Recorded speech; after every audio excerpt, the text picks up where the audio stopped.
All right. You'll be there. Business, politics, they do go hand in hand, as we've already seen throughout this show. Adam Swift now with more on that in his payout segment. Adam? All right, thanks, guys. Last year's race to crown the king of pay-per-view television came down to the wire in a tight battle between the UFC and HBO Boxing, with WWE bringing up the rear.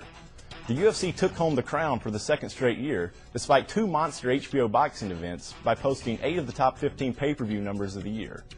To the midway point of 2008, the UFC has built a substantial lead in this year's battle with HBO, but the race appears to be shaping up for another photo finish. The UFC averaged 420,000 buys for its first 7 events of the year, down roughly 4% from last year's average, but still good enough to pace the pay-per-view industry. The company drew its biggest number of the year for UFC 81, which featured the debut of former WWE superstar Brock Lesnar, while the company's 2 pay-per-view events from England were its worst performers, drawing 225,000 buys each thanks to weaker than normal lineups. Surprisingly, Vince McMahon's WWE sits in second place with an average of 405,000 buys. The company has rebounded from several years of decline on pay-per-view to post a 9% increase over last year at this point, on the strength of WrestleMania 24, which drew more than 1 million buys in March. However, with its perennial powerhouse in the books, WWE should fade from the race down the stretch. The resurgence of boxing was the story of 2007, and HBO got off to a fast start in 2008 with 500,000 buys for Trinidad vs. Jones.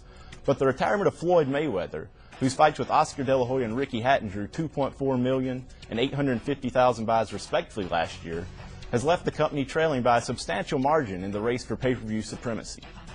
The company averaged only 337,000 buys for its first 4 events of the year. However, a strong slate of events for the rest of the year, including a December showdown between De La Hoya and Manny Pacquiao, gives HBO a chance to mount a late challenge to the UFC.